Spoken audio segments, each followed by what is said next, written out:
kita coba balik lagi ke terkait capres dan Iya. cawapres. Mengenai tadi kan sudah dijelaskan Pak ya, terkait kondisi capres, cawapres dan partai pengusungnya. Gitu. Apakah kondisi politik di Indonesia itu sedemikian rupanya begitu Pak? Karena memang melihat kos politik di Indonesia ini kan begitu mahal begitu Pak ya. Bayangkan setiap caleg saja yang ingin merebut kursi sebagai anggota legislatif di tingkat DPRD kabupaten atau kota bisa biayanya mencapai 3 sampai 4 miliar. Iya. Di kursi DPR RI-nya mencapai 8 miliar dan di kursi bupati atau wali kota itu mencapai 20 sampai 30 miliar. Dan di kursi gubernur itu mencapai 100 miliar. Dan di kursi presiden mencapai 500 miliar sampai 1 triliun, Pak. Ini kan kos politik yang tidak begitu murah, Pak. Nah, apakah isu yang tadi di belakang para calon-calon ini ada sosok konglomerat atau bohir atau oligarki ini benar atau tidak begitu Pak? Kan biar masyarakat juga dan sahabat dialog bisa memiliki pemahaman yang jelas kira-kira begitu Pak. Iya. Ini kan barang abstrak ya. Iya. Barang abstrak yang kemudian semua orang juga hanya melihat dari bayang-bayang fata morgana. Akan tetapi ini bisa dilihat secara kasat mata oleh masyarakat secara umum bahwa arah kebijakan politik setelah jadi terpilih, ini arah kebijakan politiknya akan terlihat. Inilah sinyalemen yang kemudian masyarakat menyimpulkan secara umum bahwa ternyata ketika pilpres, ketika pileg, ternyata jadinya karena ada pendana. Kalau dulu pada zaman Orde Baru itu apa yang disebut dengan konglomerasi dan orang-orangnya yang kaya itu disebut konglomerat ya. Itulah yang kemudian selalu sibuk di kancah pemerintahan selalu mendompleng dalam rangka mengamankan aset-asetnya. Oleh karenanya ketika pemerintahan suatu negara yang demokrasinya diganjal, dibayang-bayangi dengan kepentingan seperti itu, ya ini ujungnya hancur. Kita lihat Orde Baru. Orde Baru itu hancur karena ketika ada pembelokan arah. Ya marahlah para konglomerat ini. Sehingga menghimpun kekuatan yang memang ingin berubah. Satu sisi masyarakat pergerakan ini ingin berubah. Sistem demokrasi yang ada di Orde Baru saat itu. Nah, momentum itu kemudian diambil oleh para mereka yang punya dana. Itu. Nah, bergeserlah apa yang kemudian yang disebut dengan reformasi. Ada satu pembuktian, artinya ada satu pembuktian postulatnya jelas bahwa reformasi yang digulirkan 98 itu adalah bingung mencari formula. Apakah disebutnya reformasi ataukah revolusi atau apa? Gitu. Maka muncullah disepakati bersama yang disebut dengan reformasi. Itu bangkit, formasi adalah susunan kan. Membangkitkan kembali dari susunan yang benar dari dalam sistem berdemokrasi. Ternyata ini berlanjut kemudian dibaca dalam situasi yang sangat lengkap oleh para oligarki bahwa ini harus dimanfaatkan. Bagaimanapun di 98 itu mereka ancur-ancuran secara ekonomi. Dan ini harus bangkit dan kebangkitan itu harus melalui pemerintah. Dan fakta membuktikan kemudian hitung-hitungannya begini. Saya hanya bicara analisis ya, bukan nuduh ya, bukan nuduh. Kalau satu partai yang bakal menang dibiayai, katakan sekian miliar itu. Oligarki membiayai partai. Umpama partai ada 9 partai. Dengan rentet urutan semua jadikan klub jadi satu aja, dibayar oleh mereka. Mereka mendapatkan suatu keuntungan besar ketika mereka membayar parpol. Keuntungan besarnya apa? Apa yang dia keluarkan itu tidak sebanding dengan apa yang mereka miliki. Aset yang harus dipertahankan, yang harus ditanamkan. Sehingga kemudian kemauan oligarki di situ ya tumbuh subur karena semuanya tercover, dilindungi, terbawa aspirasinya melalui keputusan-keputusan politik. Nah, apakah kemudian calon presiden yang 3 ini sekarang ini itu di belakangnya ada oligarki dan bohir? Pasti ada. Pasti ada itu, Pak. Pasti ada. Karena kepentingan itu tidak pernah akan hilang. Karena aset-aset mereka sampai saat ini tidak ingin kemudian beralih pada kebijakan, pada persoalan kebijakan. Contoh kasus Rempang. Begitu kuatnya pemerintah ingin menggusur Rempang. Dan di belakangnya saya yakin ada oligarki. Di belakangnya saya yakin ada oligarki yang punya kepentingan terhadap lahan itu. Oligarki ini bisa mencolok putra, mencolok putri masalahnya. Bisa saja megang ARI. Ri, pegang nih satu badan usaha di situ. Kamu yang bergerak seolah-olah pribumi dan sebagainya. Itu. Padahal mutlak di belakang dia. Di belakangnya dia. Dan ini tidak akan mulus persoalannya kalau tidak memegang kekuasaan. Lalu kemudian bagaimana mematahkan persoalan-persoalan oligarki ini terhadap munculnya persoalan di masyarakat. Ya tadi itu, muncullah undang-undang ITE untuk membungkam itu dan sebagainya. Kemudian bagaimana organisasi-organisasi yang kira-kira kemudian membahayakan bagi kepentingan oligarki itu sendiri, bagaimana upaya agar ini dimatikan dan sebagainya. Apakah kemudian negara ini dalam posisi tidak baik-baik saja dengan kepentingan oligarki yang mencengkeram ini? Ya sebenarnya bagi masyarakat Indonesia itu sederhana sebenarnya. Kalau dilihat dari sisi pola pendidikan ya sangat sederhana harapannya. Di mejanya ada, di pagi hari ada makan, di siang hari ada makan, di malam hari ada makan, anaknya sekolah terbiayai, berangkat sekolah anaknya ada jajannya. Sederhana pola pikirnya masyarakat Indonesia. Tidak sampai kemudian memikirkan ke sana. Nah, ruang inilah yang dimanfaatkan oleh mereka. Ruang inilah yang dimanfaatkan oleh mereka. Bahwa bangsa Indonesia itu adalah bangsa yang masih sederhana sekali. Di dalam berharap kehidupannya sehari-hari. Oleh karenanya dibutuhkan pemerintah yang arif dan bijaksana di dalam mengelola tata kelola negara bersamaan dengan rakyatnya ini yang dilihat. Nah, lalu kemudian masa iya pemilu sebesar ini biayanya kemudian mereka sampai membiayai dan sebagainya. Kita tidak tahu ya persoalan itu. Akan tetapi kami terlanjur semuanya meyakini bahwa itu ada keterlibatan pihak lain. Diyakini ada keterlibatan pihak lain. Karena ada persoalan-persoalan yang kemudian hari ini bisa dibaca secara kasat mata oleh masyarakat. Itu. Lalu kemudian pertanyaannya kan sederhana tadi.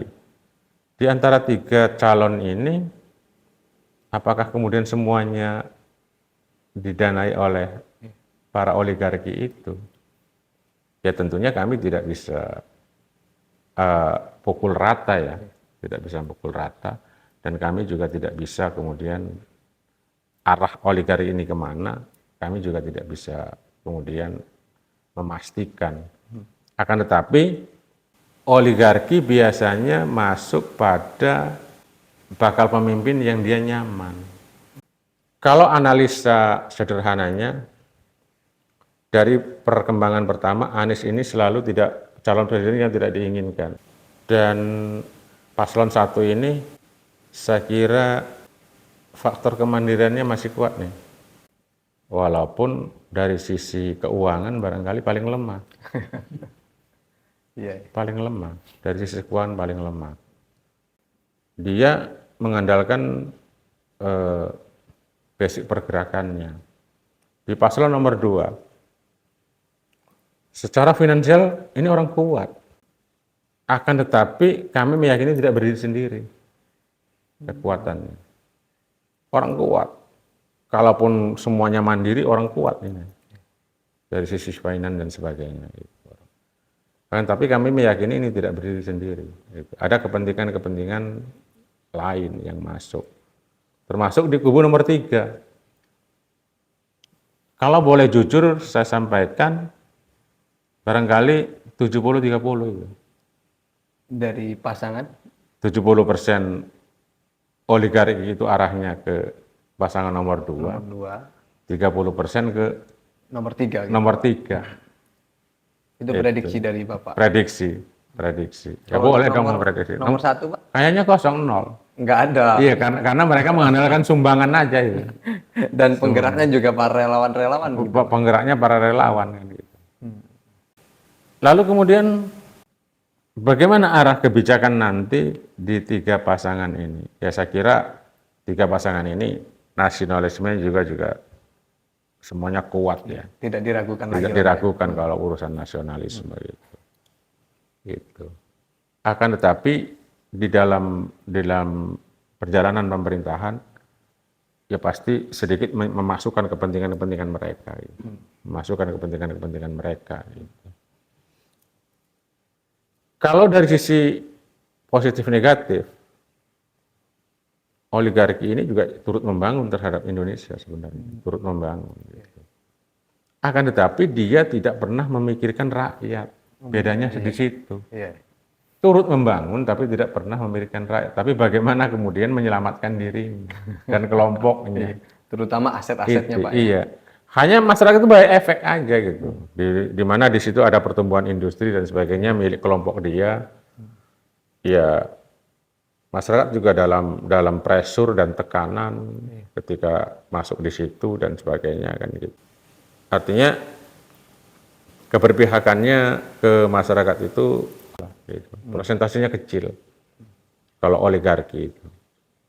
Bukan berarti dia tidak turut memakmurkan Indonesia, turut memakmurkan Indonesia. Tapi untuk kesetaraan masyarakat, kesetaraan tadi mah tidak ada. Tidak ada kesetaraan tadi mah. Karena apa? Karena orang Indonesia yang ingin tumbuh dari sisi bisnis dan sebagainya, ya segitu-gitu aja. Ketika mereka masih bercokol kuat. Ini yang kemudian disebut membahayakan bagi pertumbuhan ekonomi di Indonesia. Jadi hanya sampai di tingkat middle itu sudah ditebang oleh kepentingan mereka. Ya pada prinsipnya 3 pasangan ini adalah putra terbaik bangsa kan ya. Tinggal masyarakat hanya kecerdasan aja dalam memilih. Itu.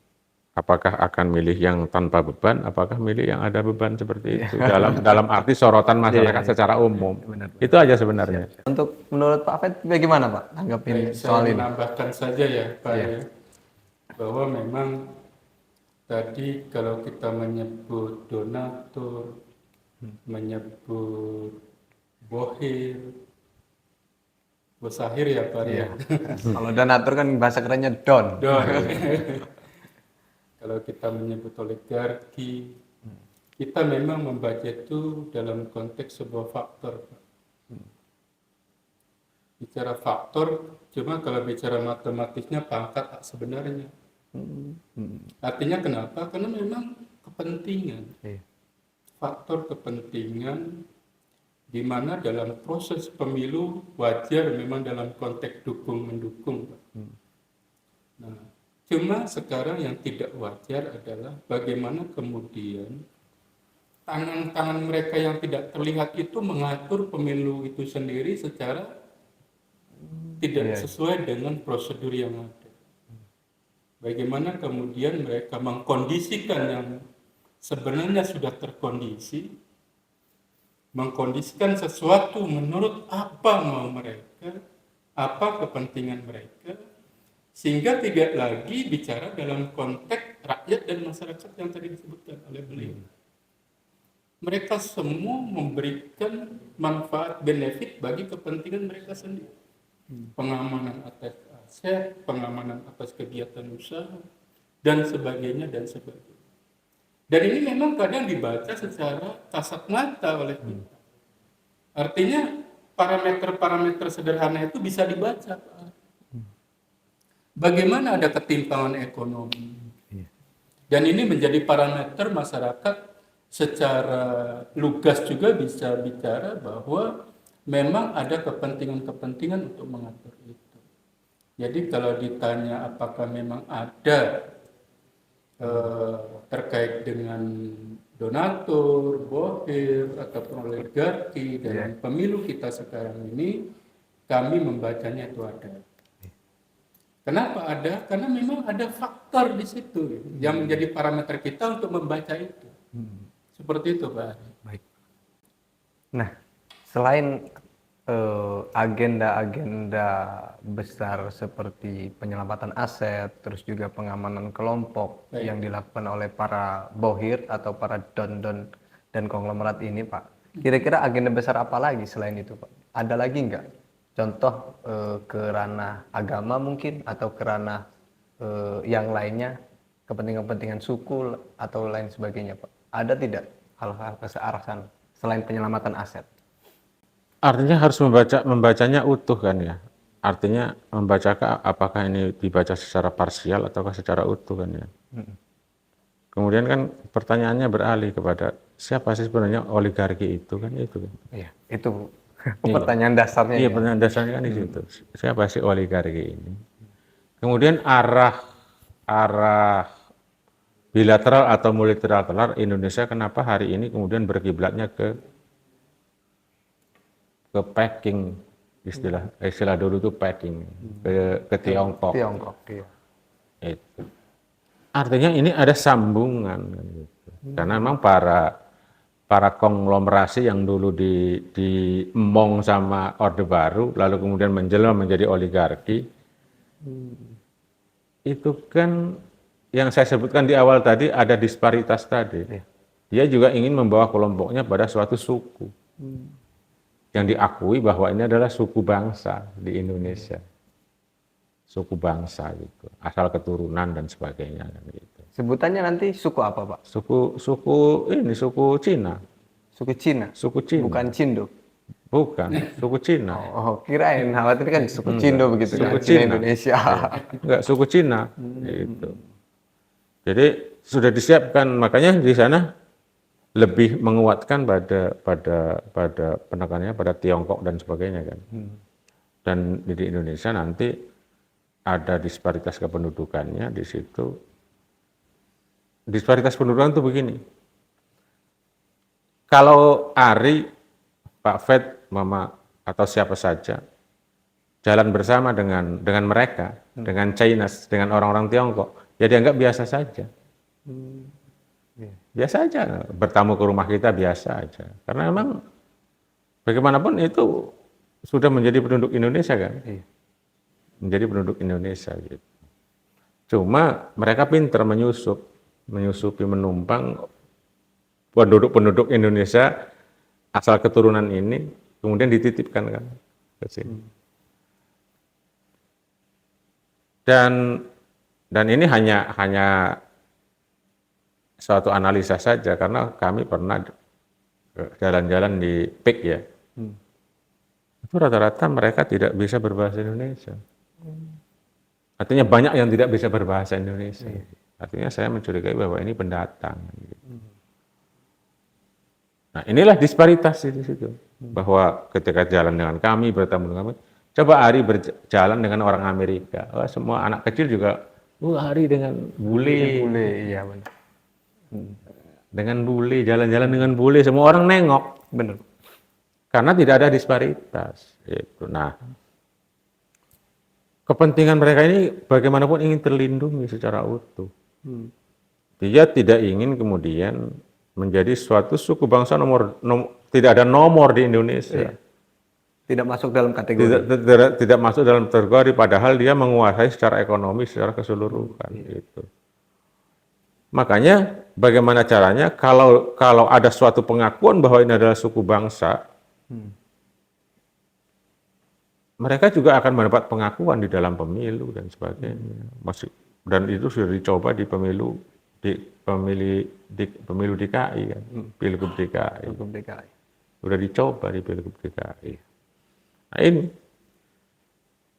artinya kepentingan mereka itu kentara. Iya. Gitu. Bahwa ingin menguasai Indonesia itu dari sisi disparitas. Sehingga kemudian porosnya lebih banyak ke Cina komunis. Nah, apakah ini kemudian membahayakan atau tidak bagi pertumbuhan negara? Ya bagi kami jujur aja kurang setuju. Iya. Persoalannya bukan bahaya atau tidak bahaya, tapi kurang setuju. Gitu. Lalu apakah lebih baik Indonesia berkiblat ke Amerika? Ya tidak juga. Indonesia adalah negara non-blok. Benar. Indonesia adalah negara non-blok, itu aja. Kuncinya di situ. Dan Indonesia adalah negara kaya, udah itu. Bangun sendiri. Itu. Karena sekarang ini kan mulai kebalik. Indonesia ini hebat-hebat. Lulusan dari universitas dan perguruan tingginya. SDM-nya Pak ya? SDM-nya luar biasa hebat-hebat. Buktinya di luar negeri dipakai. Tapi kemudian main di negara sendiri nggak dipakai. Kan itu. Ada logika yang terbalik. Ada logika terbalik. Nah ini. Artinya ingin menyingkirkan bahwa orang Indonesia memang tidak mampu apa-apa. Itu. Meskipun kemarin sempat dibuktikan oleh Gubernur DKI ya. Iya. Anies bahwa membangun JIS itu tidak perlu tenaga dari manapun. Iya. Putra Indonesia. Kalaupun itu kemudian ada hal-hal kekurangan, tapi itulah karyanya. Iya. Gitu. Dan dunia mengakui. Itu adalah satu bukti contoh konkret bahwa SDM Indonesia luar biasa. Terus kalau mau mencari mobil tua sedunia ini yang masih hidup paling banyak di Indonesia. Iya. Mobil tua yang masih jalan di jalan raya itu paling banyak di Indonesia. Apakah karena Indonesia miskin? Oh tidak, karena itu mainan mobil tua itu sangat mahal sekali biayanya. Dan artinya bahwa Indonesia itu pinter di bidang otomotif juga. Dalam perawatan Pak ya? Dalam perawatan termasuk bikin. Hanya pemerintahnya nggak percaya terhadap SDM sendiri. Nah inilah yang harus dikembalikan. Fitrahnya Indonesia itu dikembalikan. Mari Bung rebut kembali. Indonesia itu biar bermartabat, mari berdiri di kaki sendiri. Take off. Benar-benar. Mari take off. Itu. Karena kita ini negara non-blok, silakan aja. Tiongkok kerjasama, Amerika kerjasama. Tapi lu tidak boleh ngatur. Benar-benar. Harus benar-benar mandiri. Kalau lu investasi aja ke Indonesia. Nggak usah ngirim-ngirim tenaga kerja. Kan gitu. Iya. Itu namanya kerjasama. Benar. Kalau ngirim investasi kemudian ngirim orang namanya nyaplok. Itu oligarki. Saya maknai seperti itu. Dan kepentingan itu melekat di pemerintah. Siapa pemerintah yang akan dibidik di pemilu 2024 ini, ya kita baca aja sendiri lah itu. Berarti ternyata kepentingan oligarki itu bukan hanya sebatas penyelamatan aset pribadi begitu Pak ya? Sebenarnya banyak juga ya. Termasuk penguasaan negara. Penguasaan negara juga termasuk Pak? Termasuk penguasaan negara. Karena ke depan, bagaimana Singapura? Singapura udah dikuasai bukan orang Singapura. Ya, benar Pak. Sudah menjadi rahasia publik. Sudah rahasia publik. Itu ada contohnya. Benar. Contoh terdekatnya Singapura itu sudah bukan ini. Artinya Indonesia juga kemungkinan nanti seperti itu. Ketika disparitas kependudukan ini diakui. Berarti hari ini negara sedang tidak baik-baik saja. Tidak baik-baik saja. Mungkin pandangan dari Pak Faid bagaimana Pak? Saya kira menyikapi soal sama tadi. Pak, sama belajar dari VOC, Iya. ternyata companies itulah. Iya. Kalau mereka menyebutnya dulu company, Iya. company berarti Ala- lebih kepada Alasan dagang lah. alasan dagang. Iya. Seperti itu, pengusaha. Mungkin lebih kerennya sekarang konglomerat, oligarki, dan Oligarki. sebagainya. Gitu. Tapi yang jelas bahwa memang bukan sekedar penyelamatan aset.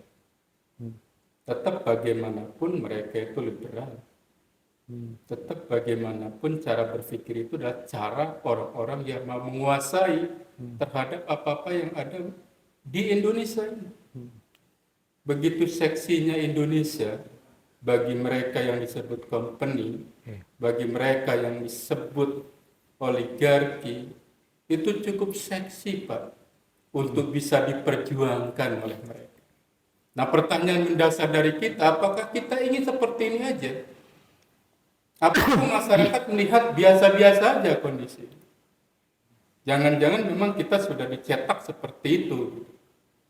Bagaimana sistem dari mereka mencetak mentalitas kita, mencetak psikologi kita, sampai dalam kondisi tidak baik pun kita bilang baik.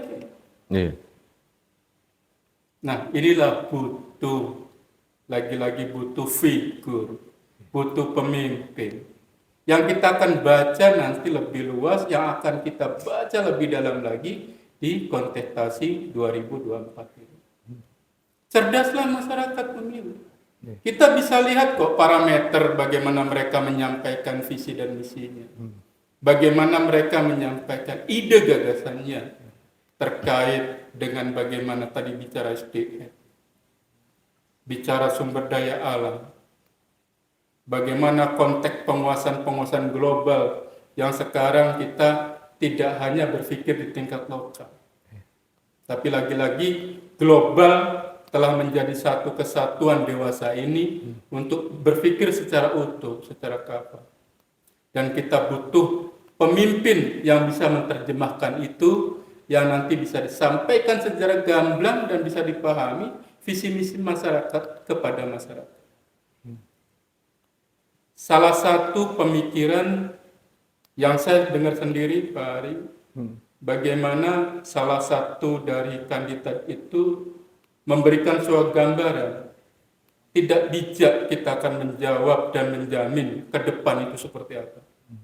Tapi kita akan bijak tatkala kita melihat rekam jejak. Karena parameternya apalah apa yang sudah dilakukan. Bukan apa yang direncanakan. Bukan apa yang sudah direncanakan. Jadi sekali lagi memang ini sebuah harapan. Harapan besar dari kita semua bahwa di 2024 itu negara kita yang mungkin dalam saat ini tidak baik saja menjadi negara yang baik-baik saja, dikawal oleh pemimpin yang benar-benar membawa pilar bernegara dan berbangsa dalam pilar ketuhanan, dalam pilar kemanusiaan, dalam pilar persatuan dan pilar kerakyatan dan keadilan sosial bagi seluruh rakyat Indonesia. Semua unsur itu ada di visi dan misi mereka. Kami berharap seperti itu. Baik, Pak. Demikian. Nah, terkait begitu besarnya kos politik di bangsa kita, Pak ya, Baik. saya menjadi timbul pertanyaan bahwa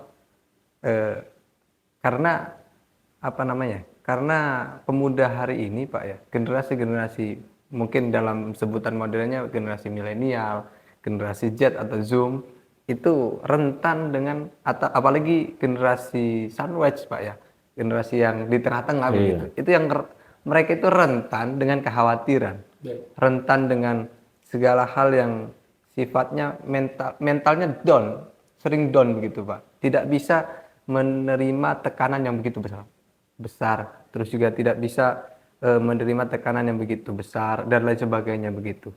Nah, mengingat juga masih banyaknya masyarakat atau warga yang kurang, terus juga tidak banyaknya pengusaha di tingkat lokal begitu Pak ya. Nah, ini yang menjadi eh, apa ya, kekhawatiran pribadi saya begitu Pak ya. Eh, Kira-kira langkah atau sikap seperti apa yang harus dilakukan oleh pemuda generasi bangsa ini yang bukan dari rahim, yang bukan lahir dari rahim seorang konglomerat, jutawan, pengusaha yang tidak banyak uang lah kira-kira begitu Pak. Iya. Yang mereka ingin terjun di dunia politik begitu Pak. Melihat kos politik yang begitu besar aja sudah down begitu Pak. Ah, kita nggak punya uang sebanyak itu untuk terjun di ranah politik begitu. Sedangkan dari sekian banyaknya pemuda itu kan pasti ada orang-orang ikhlas begitu Iya. Pak. Orang-orang jenius, orang-orang yang ya secara kapasitas dan kapabilitas mumpuni untuk menuju kursi itu begitu, untuk menerima amanah itu Pak. Kira-kira bagaimana Pak? Langkah-langkah dan saran dari Bapak lah kira-kira. Iya. Sebenarnya kalau berharap dari bawah sulit, Tri. Kalau kita berharap dari bawah sulit. Kalau kondisi itu kemudian dipaksakan harus masyarakat yang merubah, rakyat yang merubah. Artinya di Indonesia ini, ya katakanlah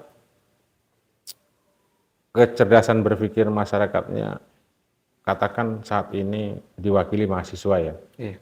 Mahasiswa ini harus membuat kajian yang komprehensif secara menyeluruh terhadap persoalan-persoalan yang sekarang ini berlanjut di negara, kaitannya dengan pemilu dan sebagainya. Contoh dalam pemilu, bagaimana kemudian masyarakat biasa-biasa saja, ya padahal dia punya kapabilitas, punya kemampuan untuk di politik, akan tetapi kemudian dia sudah down ya, untuk tidak ikut masuk dalam kancah politik karena persoalan power capital yang mereka tidak miliki. Gitu. Padahal secara potensi mereka mampu. Gitu.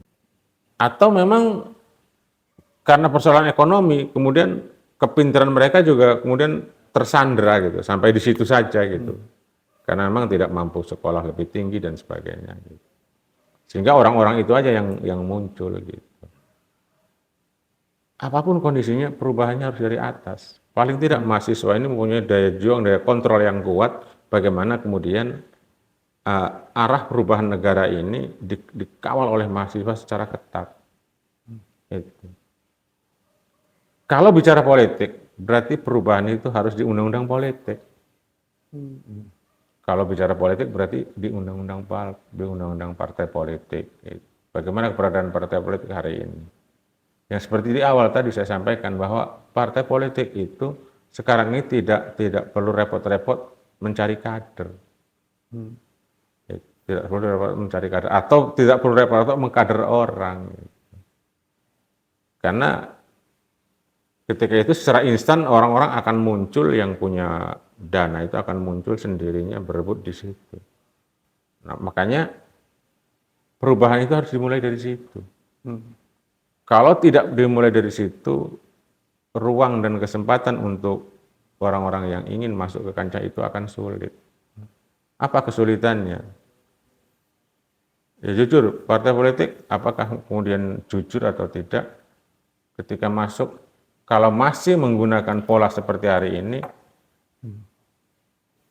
itu mereka harus bayar masuk di legislatif itu, ke partainya saja.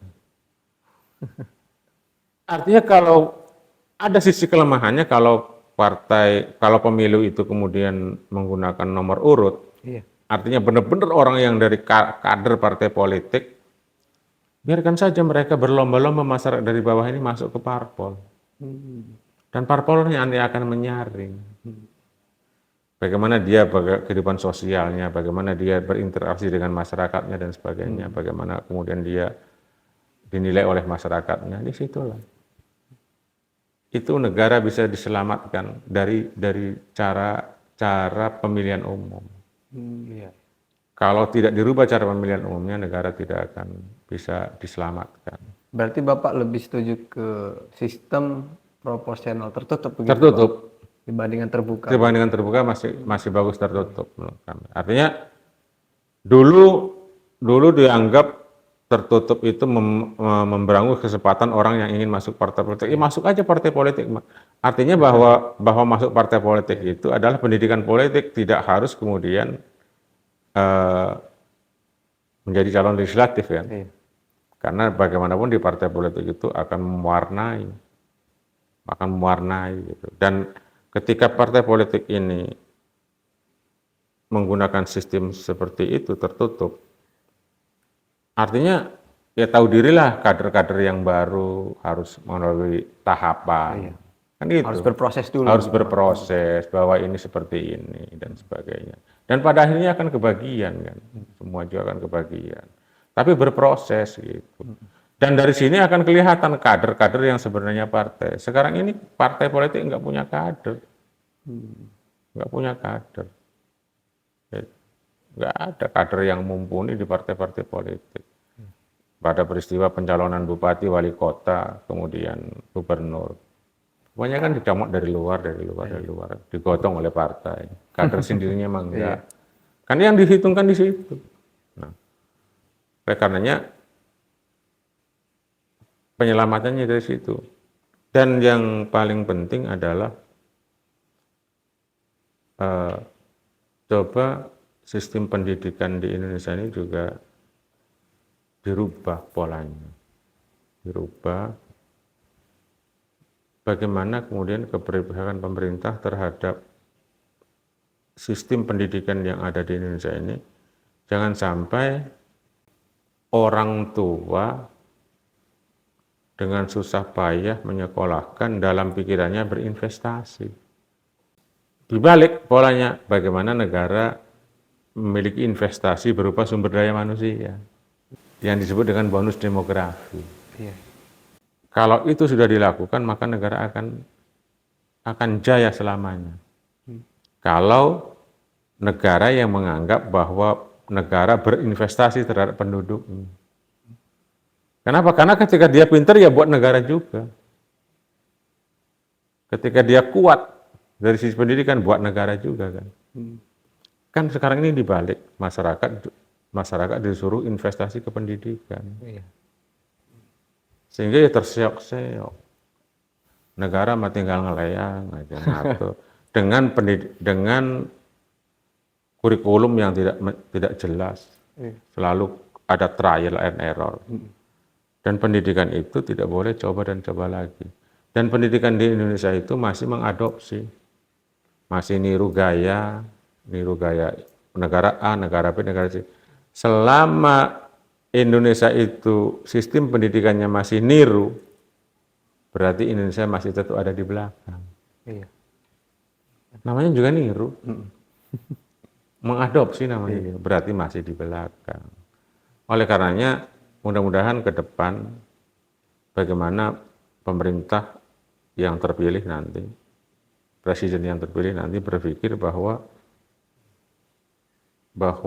rakyat itu adalah merupakan investasi negara yang kemudian berujung pada investasi SDM yang akan menguntungkan negara itu sendiri di masa yang akan datang.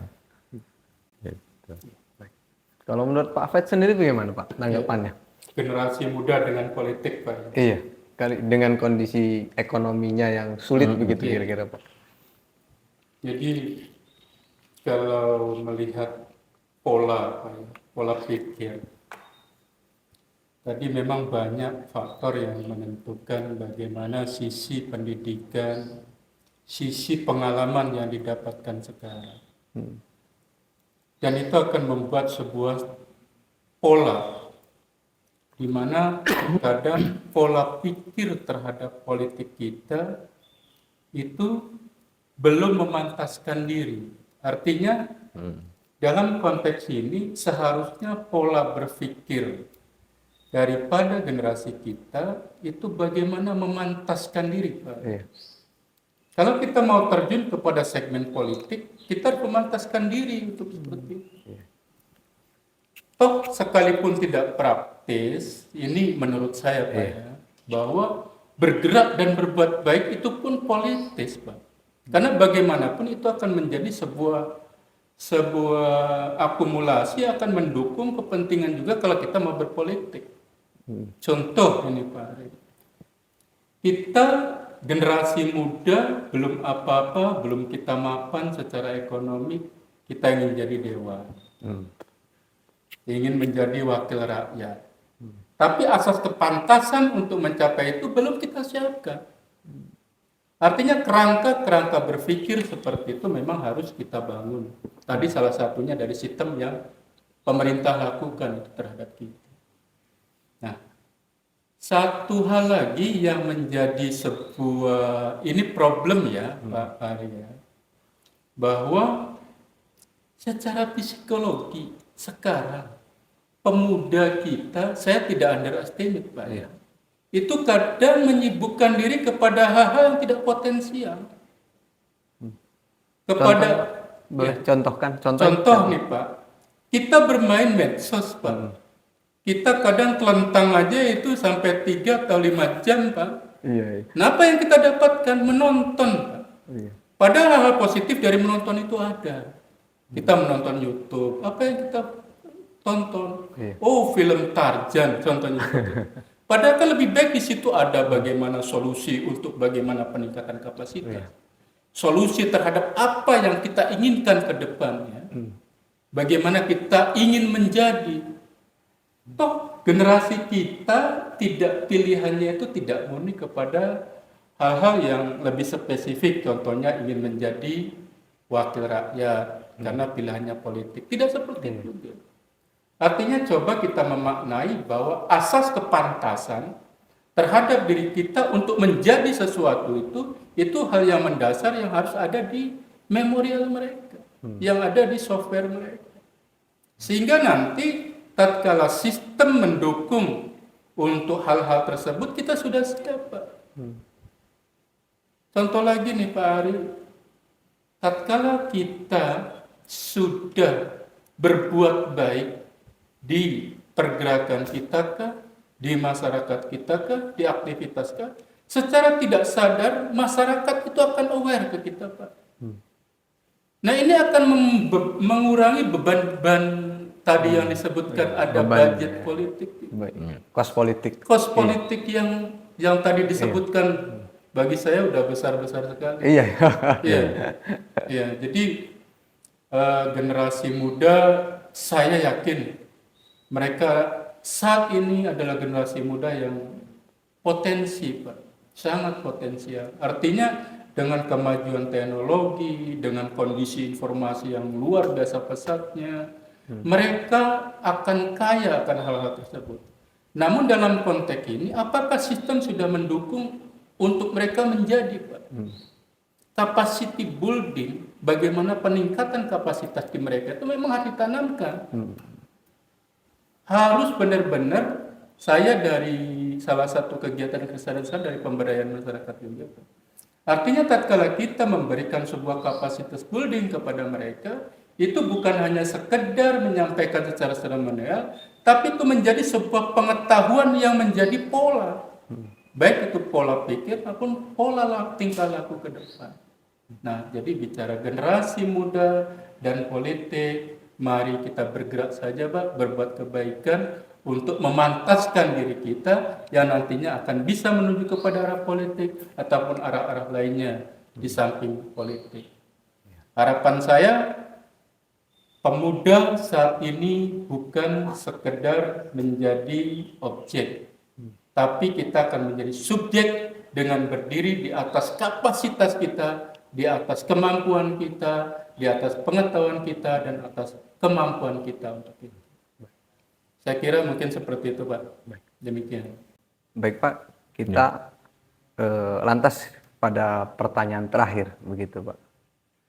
Mengenai tadi sudah dibahas terkait kondisi dan situasi demokrasi bangsa Indonesia hari ini, dan sejarahnya juga sudah dijelaskan tadi, diceritakan juga berkaitan dengan calon presiden, wakil presiden, serta gerbong-gerbongnya dijelaskan secara rinci tadi oleh Bapak. Mudah-mudahan masyarakat Indonesia dan sahabat dialog bisa mencerna dengan baik-baik dan bisa menentukan pilihannya dengan baik juga begitu Pak.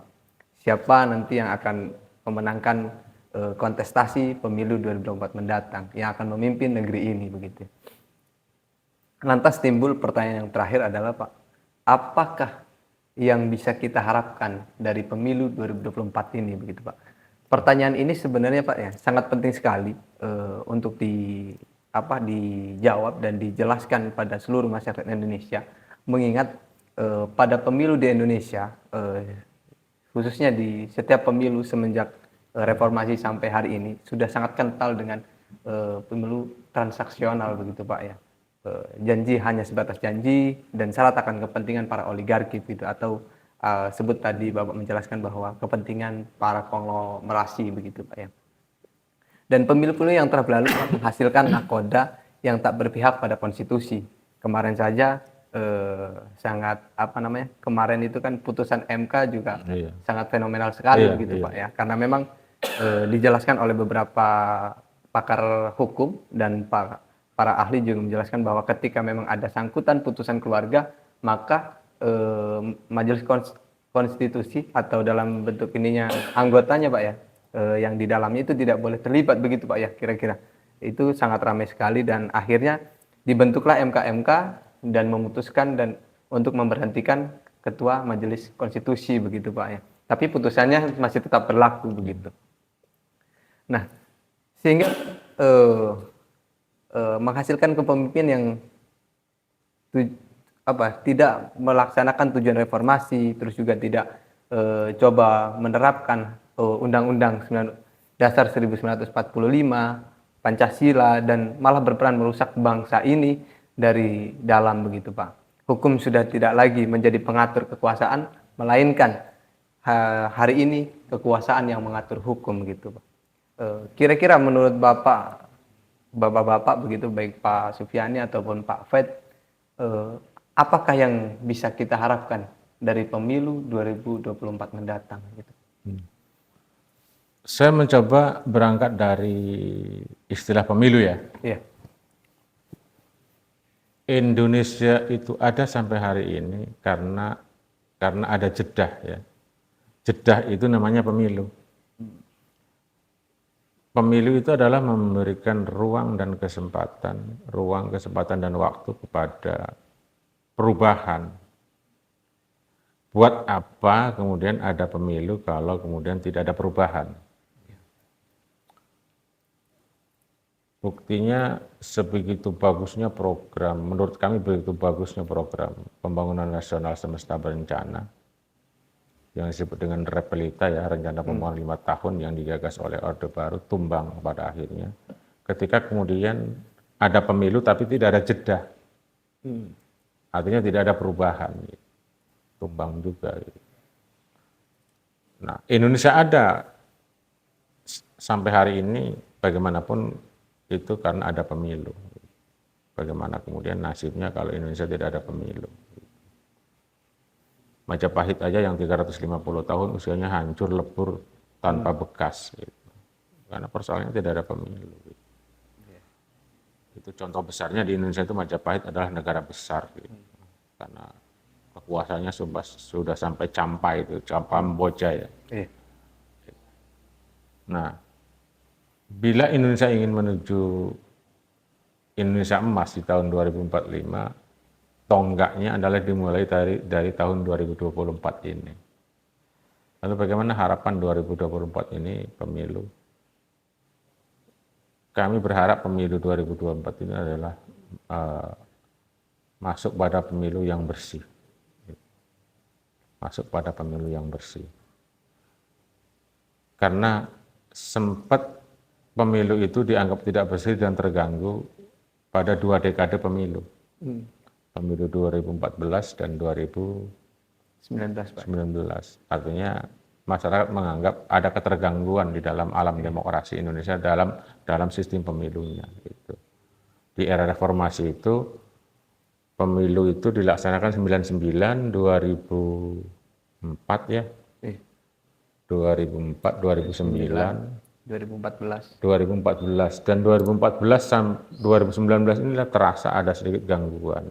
Menurut anggapan masyarakat banyak kan itu ada gangguan. Dan gangguan-gangguan itu kemudian bisa dibuktikan, bisa dirasakan sampai dengan ketemu di pemilu 2024 ini. bisa dirasakan bagaimana guncangan-guncangan terhadap negara ini gitu. Masyarakat terbelah dan sebagainya gitu karena suatu keinginan yang tidak tersampaikan dan sebagainya. Dan pemilu 2004 ini merupakan tonggak momentum bagaimana Indonesia menuju 2045, Indonesia emas. Oleh karenanya, mari kita cerdas untuk memilih di antara 3 kandidat ini, siapa di antara kandidat ini yang mampu membawa Indonesia sebagai tonggak untuk menuju Indonesia emas 2045. Gitu. Dan apabila kemudian pemilu ini dimenangkan oleh oligarki, kepada siapapun oligarki yang nempelnya, ya, nempel atau apa istilahnya itu, ya nempel aja lah. Gitu. Kepada siapa saja nempelnya di antara 3 kandidat ini, maka Indonesia jangan diharapkan kemudian bisa take off, bisa menuju Indonesia emas di tahun 2045. Karena kita tidak tahu, karena kita tidak bisa memprediksi di perjalanan 5 tahun ke depan menuju 2029. Apabila kemudian kekuatan cengkraman oligarki ini semakin kuat di pemilu 2024 ini. Solusinya adalah bagaimana kemudian kita mengajak kepada seluruh masyarakat Indonesia, ya, kita sebagai rakyat, yuk mari cerdas untuk menentukan pilihan agar Indonesia ini di 2024 ini, pemilu ini menjadi tonggak untuk menuju Indonesia emas 2045. Itu harapan kita.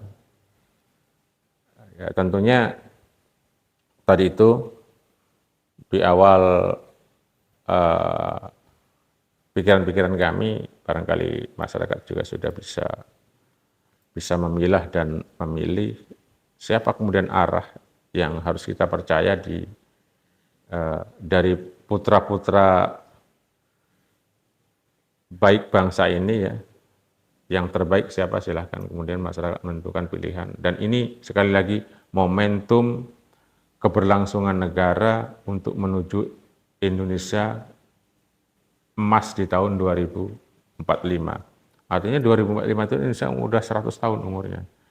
Dan ini adalah pendidikan politik, awal momentum pendidikan politik bagi generasi muda yang sekarang usianya antara 20 sampai dengan 25. Antara 17 sampai 25. Ya. Karena di tahun 2045 itu mereka lah yang akan menggantikan tampuk kepemimpinan bangsa ini. Mereka yang usianya 17 sampai dengan 25 itu, mereka lah yang akan memegang tampuk kepemimpinan bangsa ini di tahun Indonesia emas. Kalau 2004 ini gagal di dalam meraih momentum ini, maka jujur kami sedikit agak optimis. Gitu. Cuman jangan ditanyakan, lalu kemudian harus milih siapa? Silakan aja masyarakat yang menentukan. Dan masyarakat sekarang ini saya meyakini udah cerdas semuanya. Bagaimana arah kemananya? Itu. Sempat tadi mau saya tanyakan begitu, Pak. Kira-kira Bapak condong ke siapa ini? Artinya kami tidak bisa ke sana, akan tapi masyarakat sudah bisa menilai siapa yang punya beban politik kuat, yang punya beban politik, siapa yang tidak punya beban politik, siapa yang enteng-enteng saja di dalam menjalankan pilpres ini dan pileg ini, itulah yang wajib kita dukung. Baik.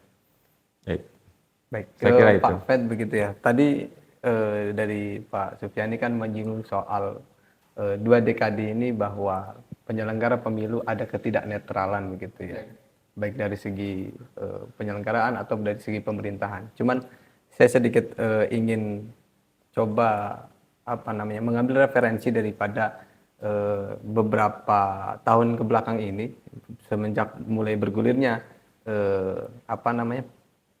bola pemilu ini digulirkan begitu ya, bahwa ada kemungkinan indikasinya ada ketidaknetralan dari pemerintah, karena mulai dari presiden ada bahasa cawe-cawe yang pertama. Iya. Yang kedua, kemarin ini yang masih hangat Pak ya, kemarin ini bahwa setelah keluarnya nomor urut, sudah ditetapkan nomor urut oleh KPU, presiden menerbitkan peraturan tentang seorang menteri, seorang wali kota yang masih menjabat itu boleh ikut berkontestasi tanpa perlu cuti, tanpa perlu berhenti. Nah ini kan ada sebuah ketidakadilan begitu. Saya rasa ada ketidakadilan karena ada pasangan calon yang tidak menjabat sebagai pejabat negara begitu Pak. Nah ini kan bagian daripada sudah salah satu indikasi yang ada ketidaknetralan begitu. Baik. Dan begitu kira-kira. Gimana tanggapan Pak Fed? Baik. Nanti juga Pak Supiani boleh menanggapi. Baik. Iya. Saya akan kembali kepada pertanyaan awal, Pak. Harapan Iya. di pemilu tahun ini. Jadi harapan saya dan mungkin masyarakat semuanya bahwa benar tadi dikatakan semoga pemilu di tahun 2024 ini terselenggara secara bersih, aman, nyaman, jujur dan adil. Amin. Artinya tatkala parameter itu dilakukan, ini akan mengembalikan trust kita selaku masyarakat. Trust kepada calon pemimpin kita, calon capres dan cawapres kita, trust kepada pemerintahan kita ke depan. Dan harapan yang kedua adalah, karena mungkin tadi ada pertanyaan kembali nih dari Pak Ari, nanti digiring ke milih siapa gitu. Mungkin parameter sederhananya kita lihatlah rekam jejaknya. Iya. Karena bagaimanapun itu akan menggambarkan secara utuh. Iya. Gitu. Jadi kalau ingin melihat ada jaminan, Pak, jaminannya untuk memimpin ke depan itu apa? Dan yang realistis itu rekam jejak apa yang sudah dilakukan. Iya. Bukan sekedar apa yang direncanakan. Mungkin Sebagai ketiga-tiganya juga sudah ada rekam jejak yang Dah, itu. sudah Makanya banyak yang dilakukan. Cerdaslah itu, cerdaslah masyarakat untuk melihat itu, membaca itu, dan yakin Pak bahwa masyarakat sekarang itu sudah cerdas dan masih menjaga akal warasnya. Jadi mereka melihat ini sebagai wacana yang utuh Pak, karena bagaimanapun kadang rekam jejak itu sedemikian kasat mata kita saksikan, kadang di media juga, kadang tersebar juga, bagaimana rekam jejak itu ditampilkan secara vulgar di umum. Terkait dengan kondisi terakhir pertanyaan yang ada indikasi Pak, ya, terkait kecurangan dan sebagainya, saya masih percaya kepada penyelenggara pemerintah, kepada aparatur pemerintah, kepada penyelenggara pemilu yang diamanatkan pemerintah untuk itu masih menjaga komitmen untuk bisa menjaga negara kesatuan Republik ini dengan pemerintah yang terpilih secara jujur dan adil. Harapannya seperti itu. Demikian. Dapat mau menambahkan Pak terkait pertanyaan tadi yang terakhir? Iya, pada prinsipnya kita harus melihat sosok ya. Artinya sosok calon pemimpin. Coba kita lihat rekam jejaknya. Tiga-tiganya adalah orang-orang hebat ya. Enam orang ini sebut saja orang hebat. 2 gubernur, 2 menteri, 1 wali kota, 1 anggota DPR ya. MPR Pak. MPR, anggota MPR. Artinya bagaimanapun orang-orang hebat kan ya. 2 gubernur, 2 menteri. Itu. Masyarakat tinggal kita ajak melihat secara perbandingan saja. Perbandingan 2 gubernur, perbandingan 2 menteri, perbandingan wali kota dan perbandingan ini. Bagaimana kemudian cara pola mengelola negara di dalam prototip mereka dalam pengelolaan pemerintahannya. Saya kira dari situ kemudian akan kelihatan itu. Masyarakat sekarang cerdas karena media sudah sampai ke rumahnya, sudah sampai ke kamar mandinya. Benar sekali. Iya. Saya kira masyarakat akan lebih bijak dalam menentukan pilihannya ketika melihat perbandingan itu. Karena apa? Karena bagaimanapun mereka semuanya orang-orang yang berjasa bagi negara ini. Semuanya berjasa bagi negara ini. Akan tetapi harapan pemilu bersih dan jujur itu tetap menjadi optimisme kita semua. Walaupun kemudian ada kalangan yang sedikit pesimis ketika kemudian mana ada orang tua membiarkan anaknya kemudian kejebur larut dalam suatu kekalahan. Iya. Ya ini juga menjadi keraguan bahwa pemilu itu akan benar-benar bersih. Oleh karena itu tugas kita lah yang akan mengawasi semuanya. Kita berjibaku wajib mengawasi karena kembali bahwa pemilu 2024 ini adalah tonggak momentum bagi Indonesia untuk menuju Indonesia 2000 emas dimulai dari 2024 ini. Kenapa? Siapapun akan menyatakan bahwa orang tua pasti akan bela pati terhadap anaknya dan anak akan bela pati terhadap orang tuanya. Itu persoalan terlepas daripada kekuatan istana dan sebagainya, kekuatan pejabat dan sebagainya, akan tetapi yang paling inti adalah orang tua tidak akan mungkin melepaskan anaknya dalam jurang kekalahan.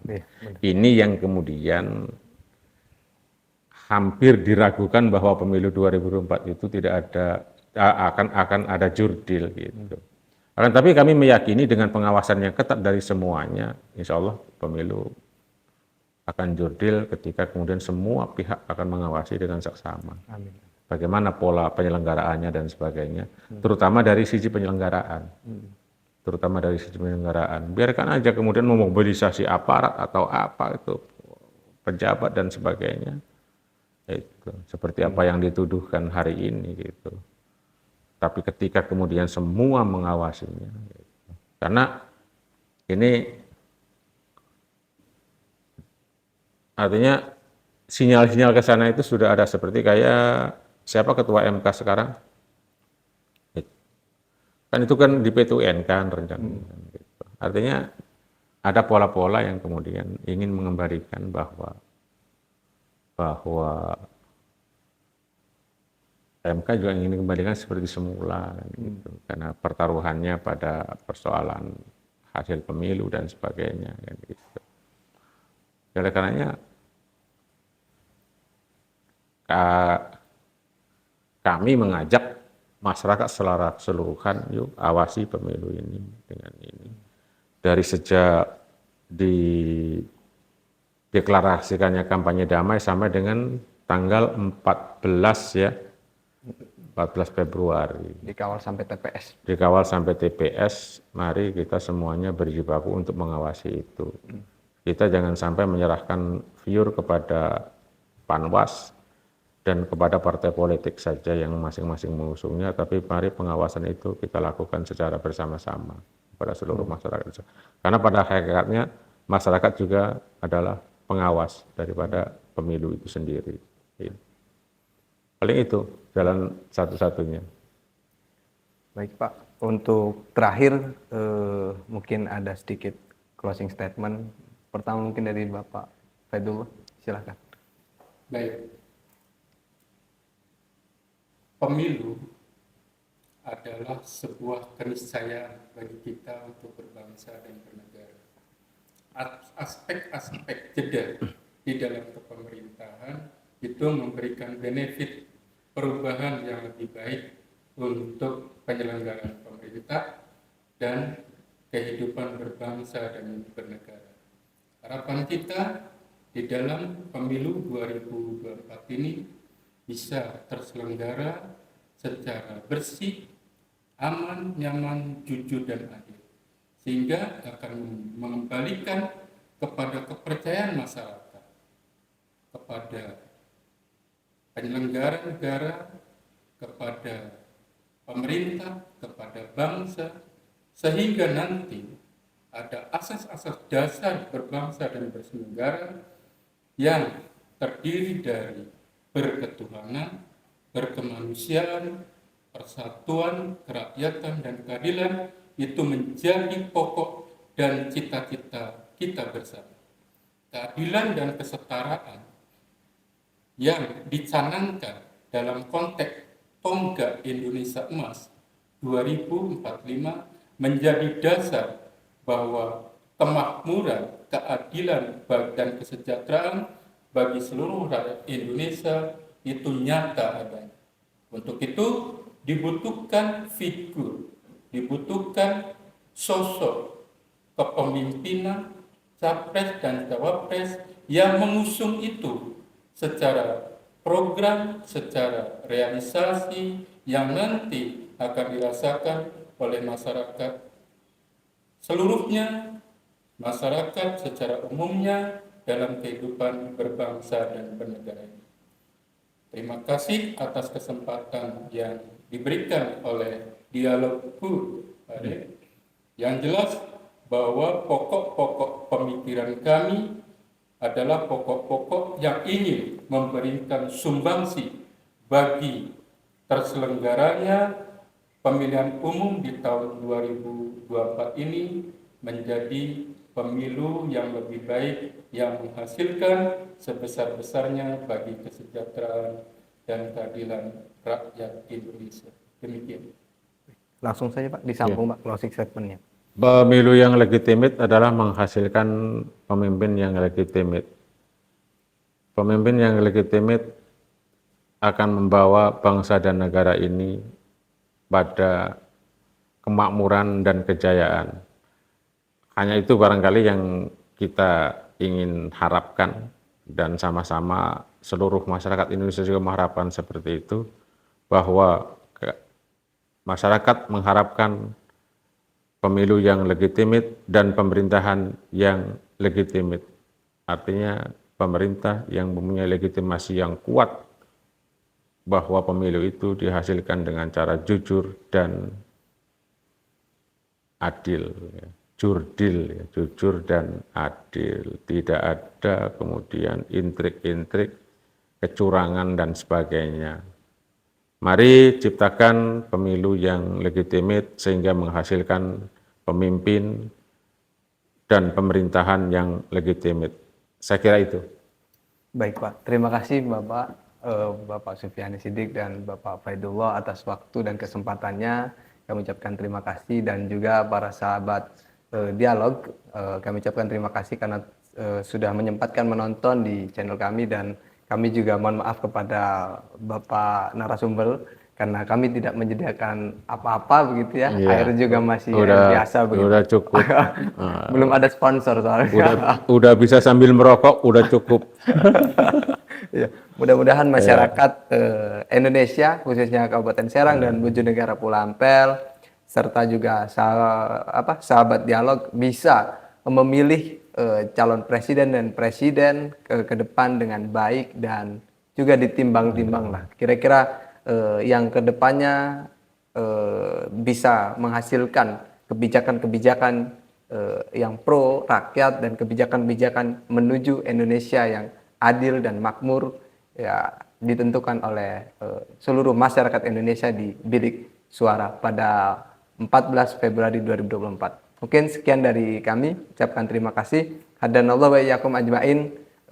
Wassalamualaikum warahmatullahi wabarakatuh. Waalaikumsalam. Nanti tonton dialog sampai tuntas biar jangan gagal paham. Baik, Pak.